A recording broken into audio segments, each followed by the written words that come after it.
Hey everybody, welcome back to the show. Today we're joined by Mr. Rob Veltman, aka the Black Belt Guy. Before we get started, don't forget to like and subscribe to our YouTube channel. With many great athletes, coaches, breakdowns, and hot takes, you're not going to want to miss a thing. We are powered by Spirit Leaf Waterdown, located at 64 Hamilton Street North in Waterdown, Ontario. If you're looking for Canada's top cannabis brand, head over to Spirit Leaf Waterdown, and Alex and his crew will help you get set up with all your THC and CBD needs.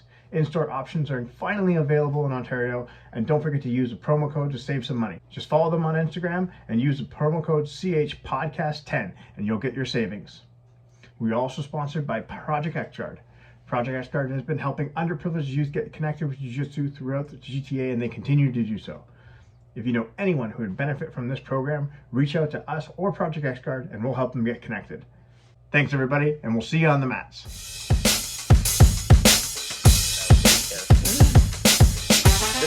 This is a podcast, so this is what we do normally. But in all seriousness, we have Professor Rob Veltman from Kohbukan Guelph out in Guelph here with us on the podcast today. Mr. Rob Veltman, how are you doing this evening that we're recording?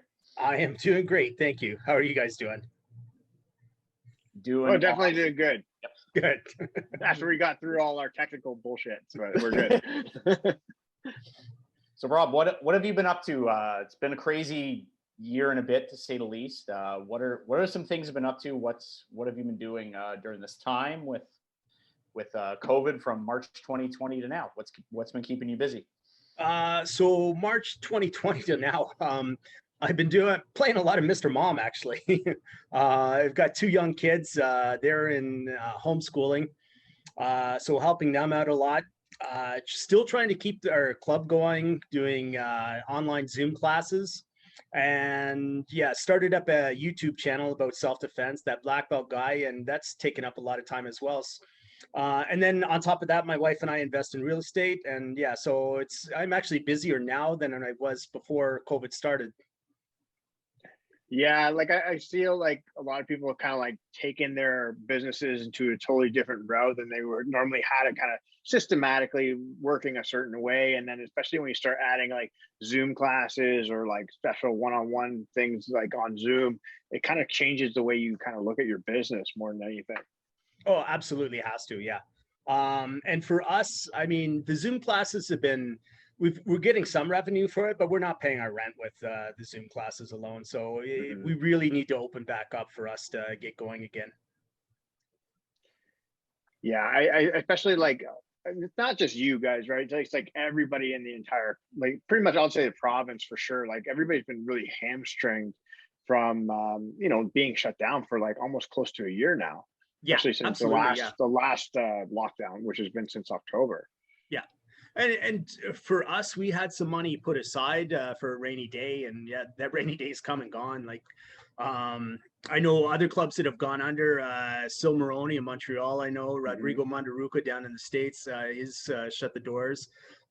Justin Bruckman's closed his doors, and it's got to end at some point. Yeah, it's unfortunate with everything that's happened, but I hope all those people bounce back soon, especially I think the second half of this year, I think things are getting a lot better now. I think it's, I think hopefully we're at the point where we can start talking about, reopening, doing it the right way, getting everybody back on the mats and hopefully, training again, Absolutely, in the not so distant future.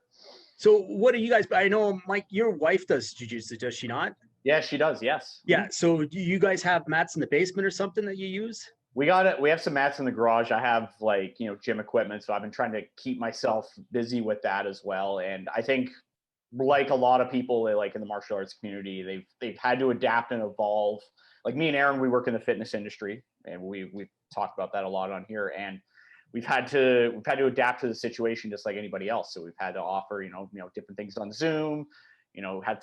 Maybe we can't do like, let's say like an in-person style training, we have to do something else. We have to offer, different services or things like that to try to, meet the demand. Cause, at the end of the day, people still want to try to practice, martial arts in some way, or, you know, people still want to be healthy and try to get themselves in shape in some other way as well. Just the medium and how the message is delivered just changes.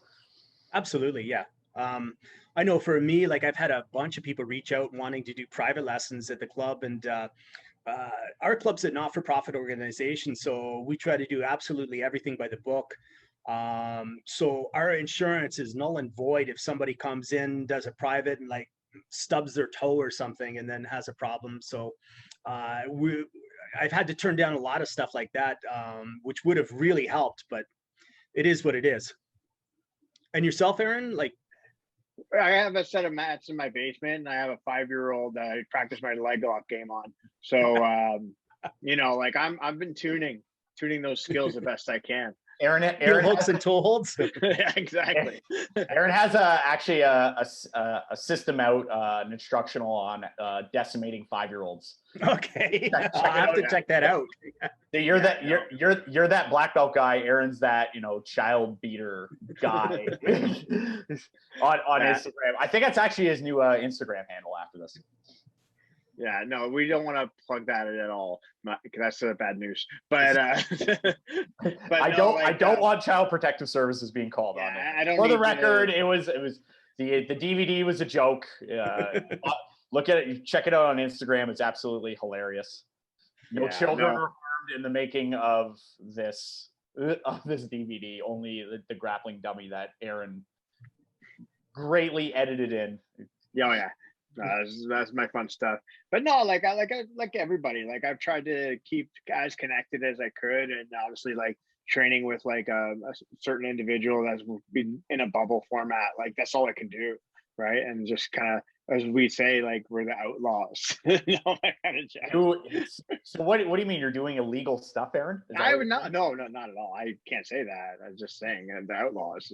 I'm just saying if he was doing it. If I was. Yeah. If you was, just say if you were. Just make sure if you put it on Instagram, just put like Throwback Thursday or something.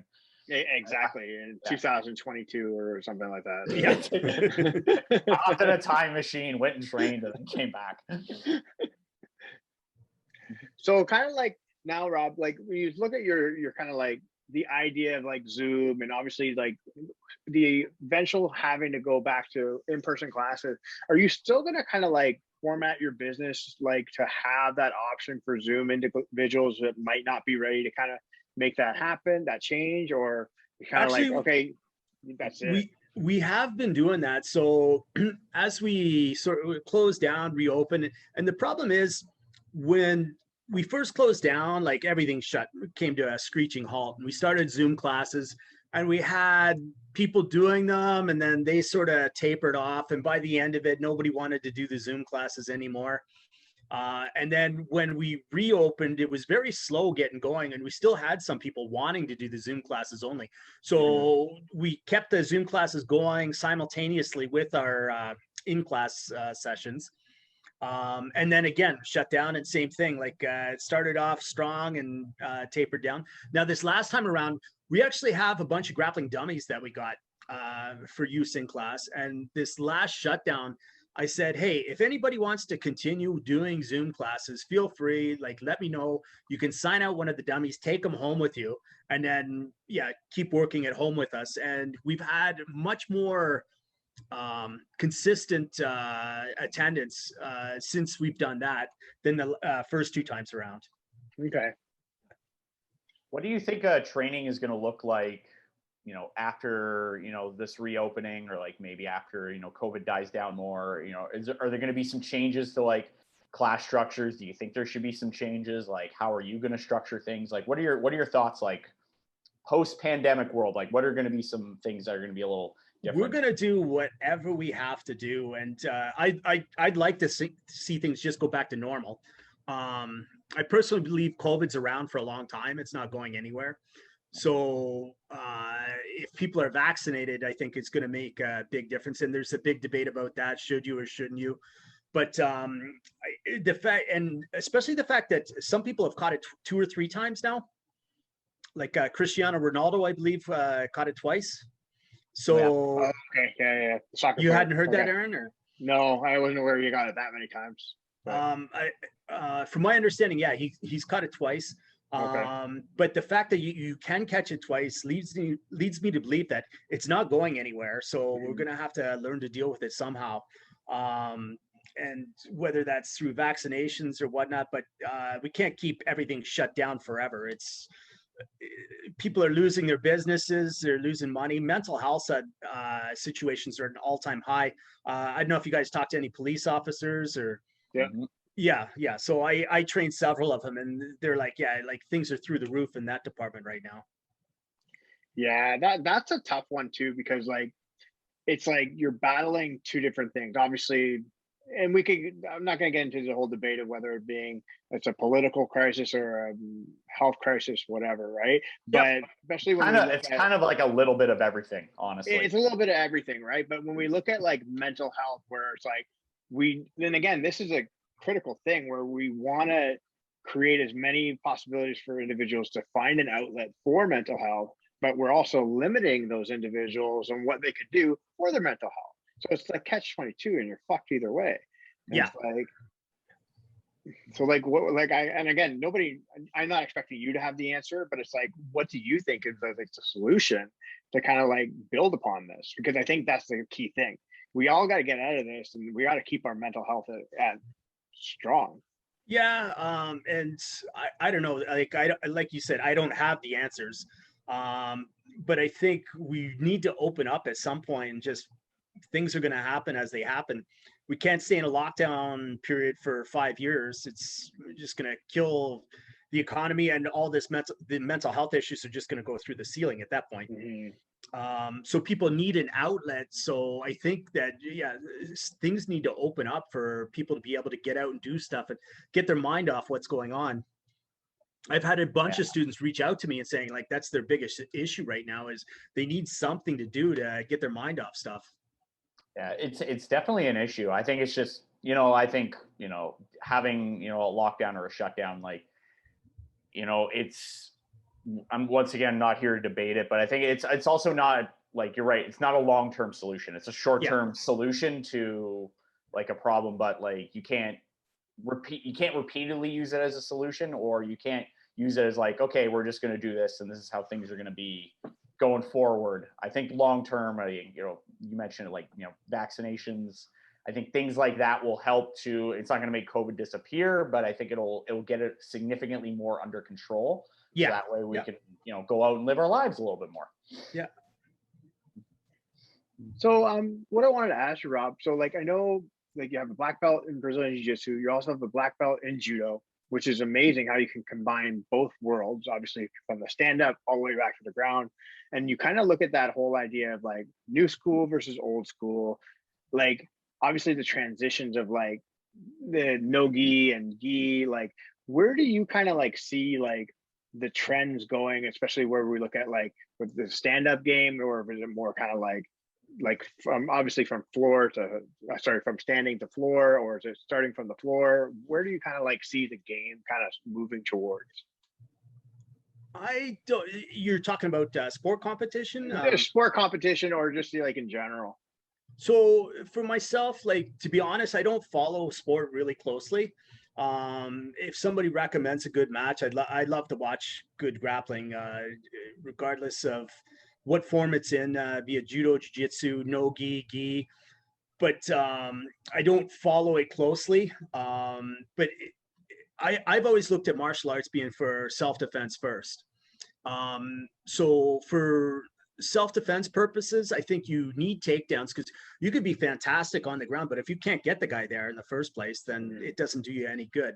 There does need to be a certain blend, which is why for myself, I've done both and practiced both a lot to be able to get good at not only getting to the ground, but then doing something while I'm down there. On your channel, you talk about a lot of like self-defense as well, and that's kind of the theme of your YouTube channel. Absolutely, I'll give you an opportunity to plug it in a second, but I wanted to go over, because you're very big on self-defense. So somebody listening to this, just starting out in jiu-jitsu, or even just general tips for somebody listening to this, like what are some things like that they should be aware of, like if they're in a situation that maybe they're not, you know, accustomed to, or like how to get out of certain things and situations and things like that? As far as self-defense goes, you're talking, or Self-defense, Okay. just like a broad. I think the biggest thing about self-defense is situational awareness and knowing what's going on around you, and reacting to that. So if you can avoid being in that physical confrontation in the first place, then you're much better off than if you have to do anything like really. And if you're taking jiu-jitsu for self-defense specifically, you've done something wrong, because you've got to that situation where you need to rely on it. So whether it be you're walking home at night and you can take the shortcut home going through the forest, or taking the long way home along the lighted street, and you choose to go through the forest, well, you've just opened up lots of opportunities to be attacked there. It's much safer taking the long way around. Even though it is a bit longer, you're much safer in the long run. Mm-hmm. So you're saying don't take the dark, dark forest route. Well, and the funny thing about common sense is it's not that common. Yeah, that's never been a trait for a lot of people, though. Yeah. So unfortunately. Yeah. So as far as using martial arts for self-defense, yeah, it's good for self-defense, but even better is learning how to look ahead and see what's going on around you. Take notice of your surroundings. You see somebody coming towards you, maybe like, take a look at a different way to go. Mm-hmm. So like when you kind of like in your experience, obviously, like if you've had a lot of students either, and they've come in with it, like, hey, I've had this situation. I'm assuming they've had, like, I've had a situation. How can I get better? Like, what's kind of like your advice, or kind of like, how do you approach that situation? Every situation is going to be different. So, and everybody's got their own story to tell. So the first thing I'd say is like, how did you get there in the first place? Like, let's take a look at how we could have avoided that situation, and take steps not to be there again the next time. And then if they're asking me specifically, like, the guy sucker punched me, like, well, what do you do? Go home, get some ice, put it on your How did you end up getting sucker punched? Well, exactly. Yeah. How did you end up in that situation? Why were you there? What led up to that moment, basically? Exactly. Yeah.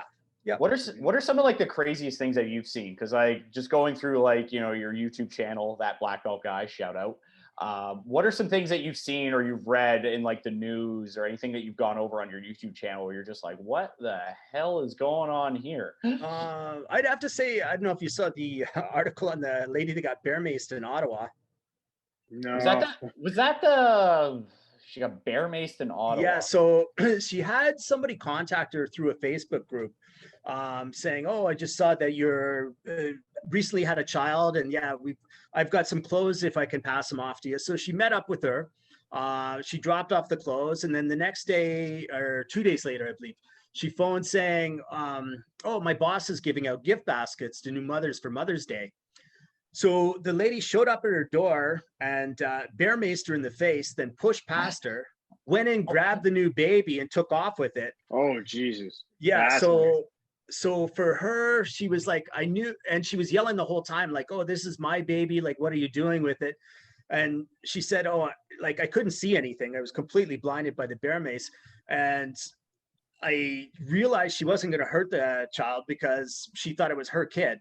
So she ran out to her neighbors, screaming for help, saying, "Oh, she's taking my baby." And her neighbors actually caught up with her, apprehended her, and then were able to get the baby back. So, I mean, that one's pretty crazy.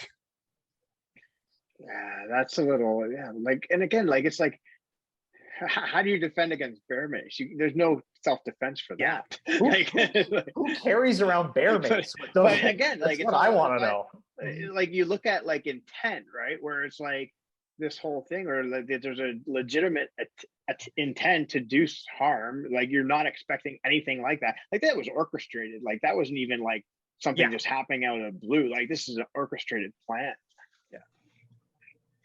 Yeah, like I remember Professor Shaw Franco, we were talking about self-defense, and it's like there's one thing where, like, you can never prepare for anything, right? It's like, it's all about like being aware, like you're saying, and just being nice to people, right? Because like, Yeah. I could have as many self-defense skills as I want, but if I bump into an old lady on the subway and tell her to F off, and when that subway comes by and she doesn't like the way I looked at her and she pushes me in front of the train, I'll have martial arts training.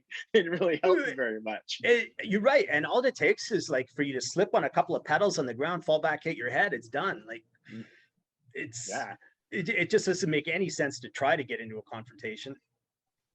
I think it's honestly the biggest lesson for anybody listening to this is the best defense is to avoid those confrontations and situations altogether. Absolutely. De-escalate. Yeah. Try not to be there. Absolutely.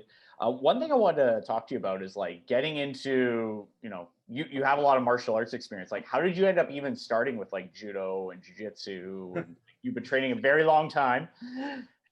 So how did it all start? So when I was in grade 4, I was like one of the smallest kids in my class. I think there was 2 other guys who were smaller than me. And I got picked on a lot. I was a bit of a nerd. They were offering wrestling team at our school. So the high school kids came and coached our school, and then all the schools in the area had a tournament afterwards. So that's how I started. And I started wrestling in grade 4 all the way through high school. And then I coached my high school team for a couple of years after that. After that, I did nothing for 2 years, got really fat, out of shape, wanted to get back into shape. I tried wrestling again, nearly died. Wrestling's like... Sounds like me and Aaron during the last 18 months. So yeah, and there's not really any recreational wrestling places. Like it's like you're doing it or you're not. So I wanted something that I could just do a couple of times a week. So I started judo classes because somebody said, "Oh, you should try judo. It's kind of like wrestling," which it is. It's got the gi, but same principles. You're trying to take the person down, hold them on their back. There's submissions in judo that there's not in wrestling. But then I was doing that, and my judo instructor was always talking about Brazilian Jiu-Jitsu and this guy Royce Gracie and how he beat this Greco-Roman wrestler. So that kind of interested me. And then I was working sales at the time. So I traveled all over Southwestern Ontario, and I drop in every martial arts club I saw looking for Brazilian Jiu-Jitsu because my judo instructor was always talking about it. Then I came across Grappling Arts in Woodbridge with Syl Moroney and his brother Dan, and I just fell in love with the place. That was the perfect fit for me. So through that, I just, and I only wanted to do it 1 or 2 times a week. My ex-wife, who I was with at the time, was working nights. So I just ended up training 5 nights a week and doing, 2 practices a night. So, because I had nothing else to do. You're going to work? Okay, honey, see you later. Exactly, yeah. Well, and Woodbridge was about an hour's drive from my house, but I finished training at night, drive home, and she'd just be getting home at that time. So that worked out then. Yeah. Take me through because the grappling arts days and like some of your memories there, because that's a pretty, for those who don't know, like in the area, like in the GTA area, it was a pretty it's like one of the first like jiu-jitsu schools, like maybe in Ontario, maybe even in the country as well. But there was basically 2 schools. There was Grappling Arts and Samurai Club at the time that were teaching jiu-jitsu. Grappling, the first day I went in there, and like I said, I've been dropping off at places all across Southwestern Ontario, and I tried a few classes here and there, and everybody had the same speech. "Oh, our guys are really good." And go in there, it wasn't an experience. And I went into Grappling Arts and the blue belts, and there was only 5 of them, I think, when I first started. I know there was no purple belts in Canada when I started. So, but the blue belts kicked the crap out of me. And I was like, okay, where do I sign up? This is the place I want to be. And then Syl and Danny had talked up the place. And when I went in for my first class, it was just me, one other guy, and Syl was teaching. And Syl's showing stuff, and I'm brand new. So I'm doing a Americano he was showing from crossbody. So I started into it, and the guy jumps up. He's like, "Hey, fuck you, man. You're going to fucking break my arm." And like, "What are you doing?" And I'm like, "Dude, like, I'm sorry. Like, I thought I was going slow and easy." So Syl ends up jumping in, sending that guy to the change room. And then he says to me, he's like, sorry, man, I've been having problems with that guy already. Sorry, man, that guy's nuts. Here, sign this paper. Yeah. Well, I had already signed up. This was my first class. And I was like, man, everything seemed so cool beforehand. I think trials are a little bit different these days. It's like, this guy's arm's broken. Here, sign this. Yeah. Leave your credit card number at the bottom. That was my first experience. And funny enough, when Syl is a very good teacher and he teaches you to buy into stuff. So you guys know, like you can't bring your ego into the dojo with you. So you do that and you're always going to stay at that same level. You're not really going to get much better. Whereas you give in and just let stuff happen and learn from it, you get much better. So within 6 months to a year, this guy that was training before me couldn't do anything to me. He was coming to me for advice on stuff. And I think that's the one big thing with jiu-jitsu. You really have to buy into the program and to get the most out of it. Nice. So as a a white belt or somebody who's listening to this and is, just starting out, there may be a few weeks or a few months in, like, take me through, like, some of the mistakes you made as a white belt and maybe some advice for them, like starting out, like how should they structure their training? What should they look for when they're learning? What are some things that they should focus on for not just like white belt, but even beyond that, and even just like how to structure and how to just get better at jiu-jitsu? I've always said, like, to get better at jiu-jitsu, you sort of have to give into it.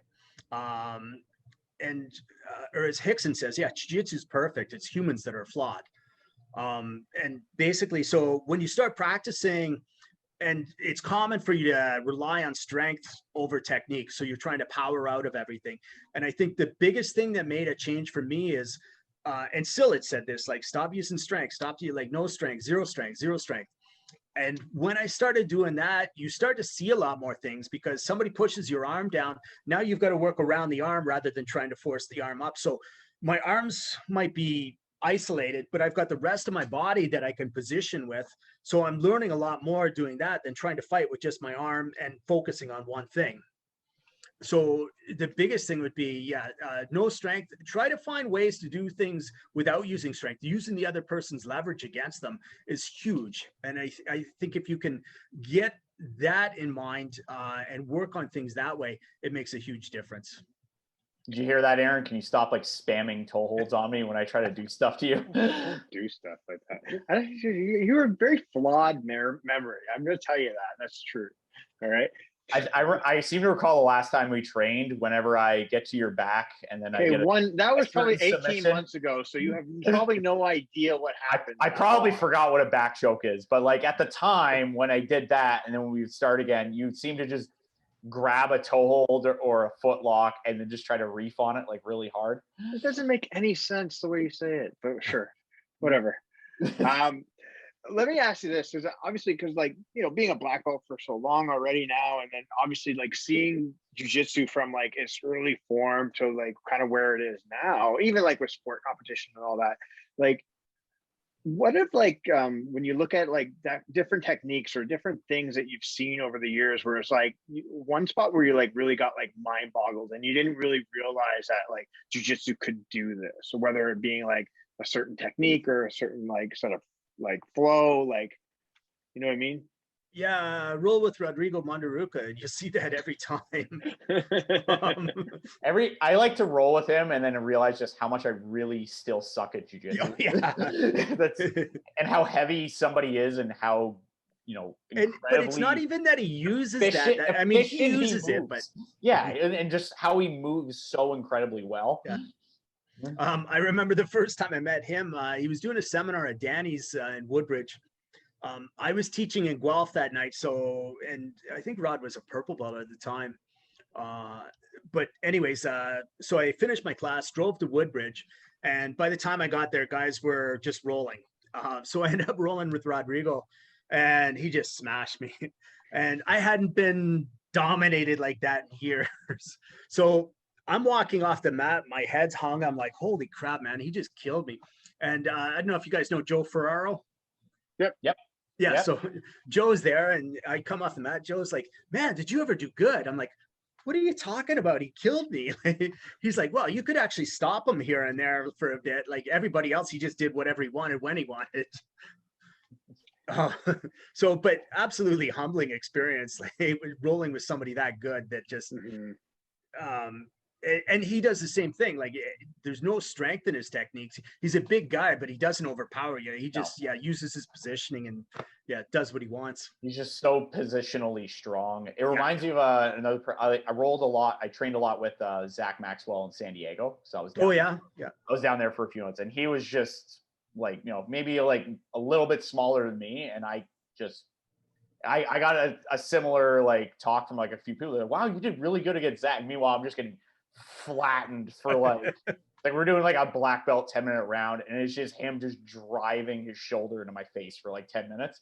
And everybody's like, yeah, you did really well. Like you only passed your guard like 5 or 6 times. I'm like, great, thanks. And like, meanwhile, you're priding yourself on your guard. I'm like, I think my guard's pretty good. Meanwhile, he's just like flatlining me, like just cutting through it like butter. It's like he only passed you like 5 or 6 times. Like he just like he passes everybody like 20, 30 times. So he only passed you like 5 or 6. I'm like, thanks. Yeah. Appreciate it. Aaron, who's somebody that you've trained with that has just completely dominated you besides Michael Briers? Yeah, no, Johnny Grippo, and Johnny Grippo in New York when I went out there, and then like luckily enough, like when I was in Florida, it was like rolling with Hobson Mora, right? That individual, like Professor is just crazy. The way he rolls and how he's a smaller individual, but how fast he is and how he can use his body the way he does is just crazy. And it's just like and again, if he gets you inside control, he's like weighs like 120 pounds, but he feels like he's 300. But that's just his positioning, his technique. And then again, like if you make one mistake to turn and then he's on your back choking you. Like it was the first time I got to roll with him actually was at Grants MMA, and we're rolling and whatever. And then I don't even know how it happened. I ended up standing up and he literally jumped onto my back, then dragged me back down to the floor and then choked me. Like it was like I was like trying to run away or like turn back and like out of his guard or something like that. And then he literally jumped up, grabbed my back of my gi, scrambled up, hooked, and then pulled me back down to the floor and then just choked the shit out of me. And it was like, okay, I didn't think that was possible, but okay. So we had a previous podcast and we were talking about tag team jiu-jitsu. Yes, this was actually a thing. So picture a ring, like a WWE ring. And then in this case, if Hobson was diving on Aaron's back, I would have been leaning over, tag me, tag me, get me in. I get the tag, I run in, clothesline him. It would be possible, hopefully, maybe one day. But like again, like I said, Mike, we need to find these tapes, and this is we're talking about how we're going to take jiu-jitsu to the next level. I think this is what we're going to do. Tag team jiu-jitsu. Tag team jiu-jitsu. Actually, funny enough, like one of my favorite ways when I'm rolling with lower belts, I don't do it much anymore. Like my body's so beat up and injured that I can't really roll a lot now. Anyways, I have bad neck problems and back problems, but when I was rolling regularly, I take like 2 blue belts at the same time and just go, like not tag team. They both, attack me. Like, both of you get my guard. Let's go. Like being injured, I'm like, that's pretty courageous. Yeah. And it could be one of the reasons that I am injured so badly. But I used to do it quite regularly. Yeah, where I just had 2 blue belts, and I'd be like, okay. And it gives me a bit of a challenge too at the same time. So. Yeah, no, for sure. You two get my guard and choke you both at the same time. So like that Simpsons episode where I've been taking Brazilian Jiu-Jitsu. Oh. Drops onto his back. He's like, get in my guard and meet your doom. That was recently, wasn't it? It was. It was a couple of years ago, I think, actually. Yeah. Disclaimer, probably not the best thing to do in a street fight. Yeah, no. I'll use that line if I do end up in that situation. Though I'll be like, crawl on top of me and meet your. They'd probably just be so like creeped out that they probably just go, you know what? I don't think this is worth it. I'm gonna go now. There you go, battle one. Battle one. So you're saying doing a berimbolo during a street fight is probably not the most efficient thing? No. So that's about 17 points in that column and 1 point for Matthew Isaacs. I've done one berimbolo in my life. Yeah, and then if you have a bad neck, you don't want to do it ever again. Yeah.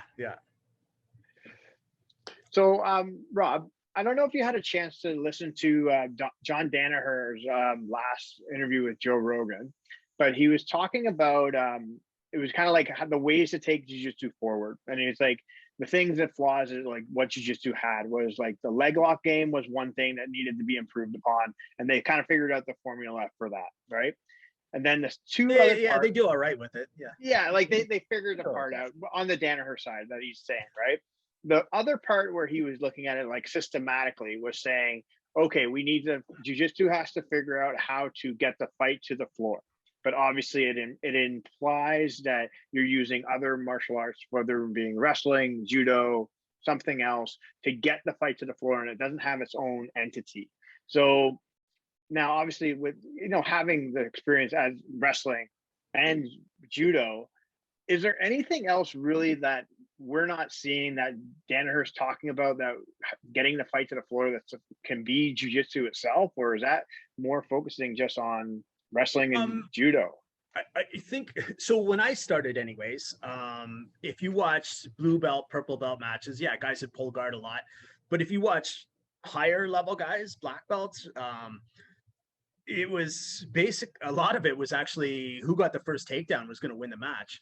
Mm-hmm. And those guys were all good. And I don't know if it just so happened that they got good at jiu-jitsu and then decided to do judo afterwards, or if they were judo players before and then picked up jiu-jitsu afterwards. But the black belt guys, they all knew their takedowns, and they'd say it, like preach it basically, like, get good at your takedowns, because you score the takedown, everything else is even, you win the match.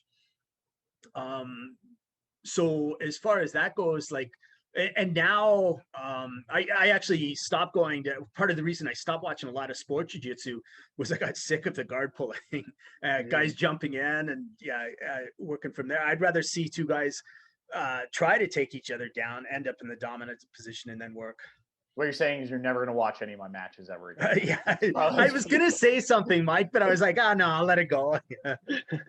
I should have known it's you, that I should have just gone for it. It's not Mike just baseball slid in the gut again. This isn't jiu-jitsu. This is not real fighting. This isn't real fight. That's another thing that I think another debate that we've had. Is jiu-jitsu a fight? Like, you go to a jiu-jitsu tournament, is that a fight, or is that just like a match? It's a match. Yeah, it's a match. Or is it a pajama wrestling contest? Like, what do you call it? It's a sport. So I mean, it's same as they used to tell us in wrestling all the time. Like, wrestling's not a fight. It's just a match. You get in a fight, you're throwing punches. Same thing with jiu-jitsu. Like, you're not throwing punches, you can't really call it a fight. And I also think that a fight, MMA is not a fight either. I think an MMA match is an MMA match. A fight is completely different. There's absolutely no rules. And there's a lot of stuff that you can do to get a quick advantage of in a street fight that, you wouldn't be allowed to do in an MMA fight.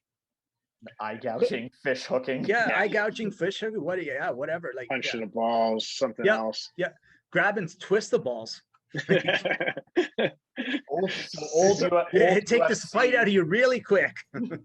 So what was that? Do you think that was just like people just saying, I got a fight coming up, this is what I'm gonna do? Or is it just like what kind of like brought that whole thing that these are fights compared to matches? Because like you're absolutely right, they are matches. Yeah. Sorry, I missed the question there. Like what do you think, like, kind of like strung that whole idea that people are calling it a fight, and it's like, I have a fight this coming weekend. Like, I can get the MMA thing.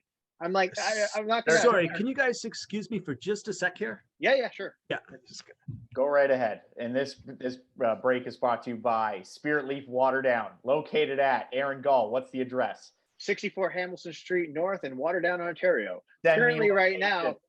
now, we have curbside pickup only available, but soon there'll be store options open. That's near you, Rob, and you can get all your CBD, THC, C3PO, R2D2 needs.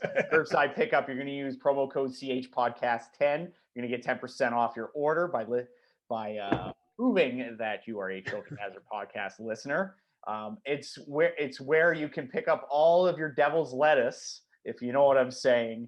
And I never thought I would see the day where jiu-jitsu is illegal, but the devil's lettuce is.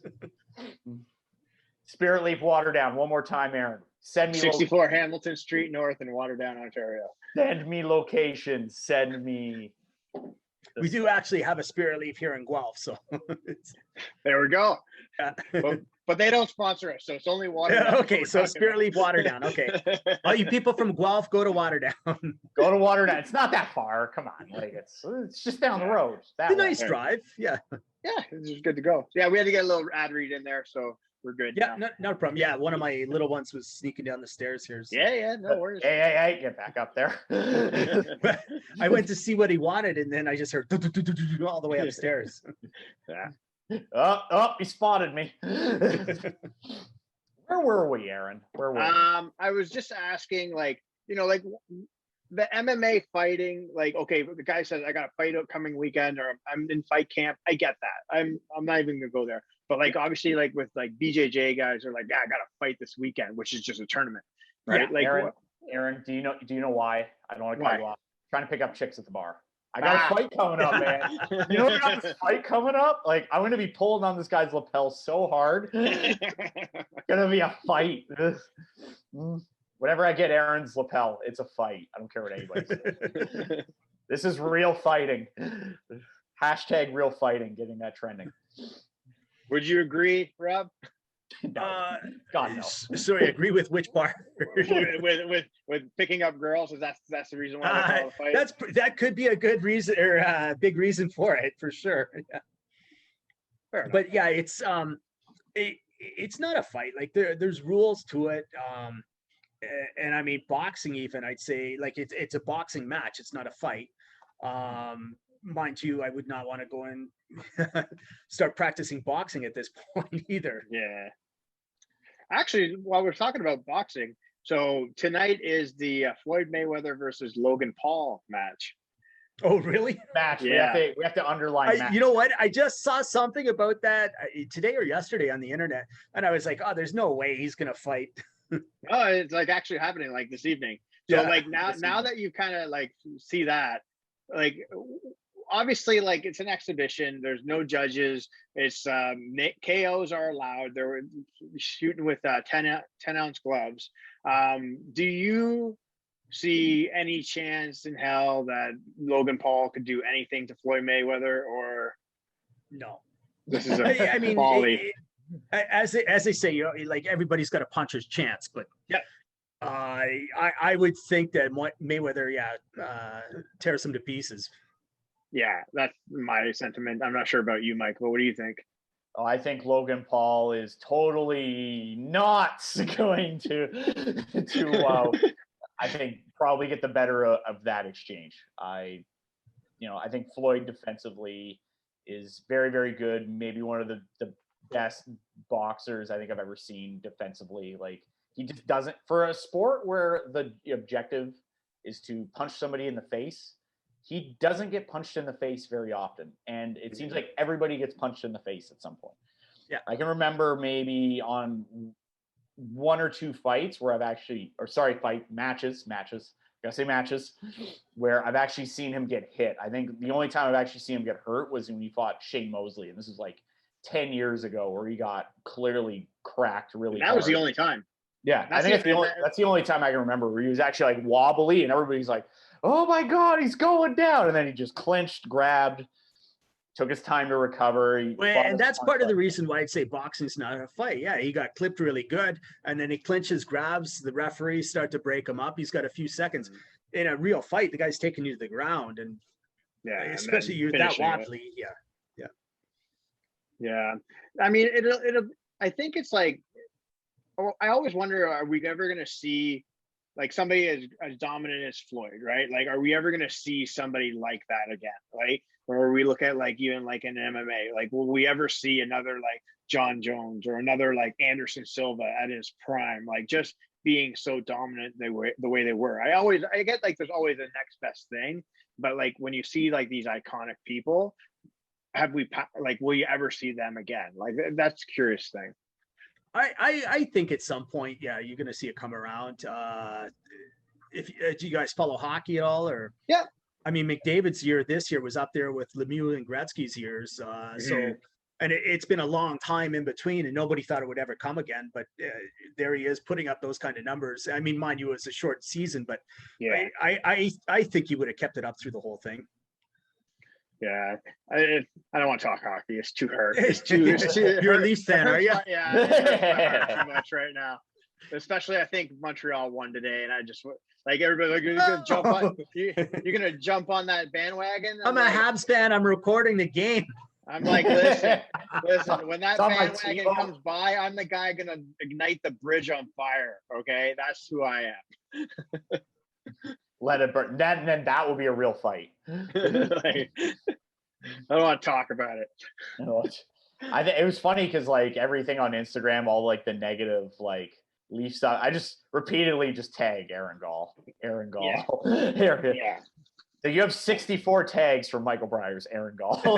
Trust me, I get it enough from my brother-in-law too. That's all I've been getting text messages all night, just telling me what's going on. I'm like, thanks, I appreciate it. All right. So Rob, kind of like, what's the future have planned for yourself? Like, obviously, like when COVID like restrictions kind of come under, like, what's kind of like the next step? What's the future looking like for you? When COVID, when we start to get over with, really trying to build the club up and recoup some of what we've lost over the last year or two. So that's one of the goals.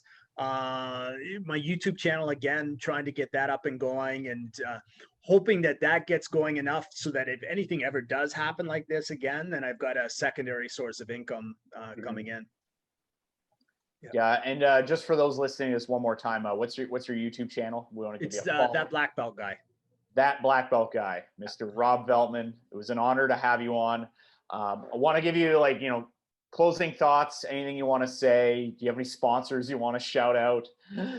No sponsors yet. Yeah. Spirit Leaf, if you're listening. Spirit Leaf Guelph. Yeah. That black belt guy is looking for you. Yeah, no sponsors to shout out to at this point. But yeah, thanks for having me on, guys. I really appreciate it. Yeah, absolutely. Well, we definitely wish you all the best coming in the future. Hopefully these restrictions come off soon. And again, we just hope everybody can start training again, get their mental health in check, and build off that. Absolutely. Yeah. Good. It's been a pleasure, Rob. Thank you very much for coming on. Thank you. All right. Take care, guys. All right, guys. All right. Thanks, everybody.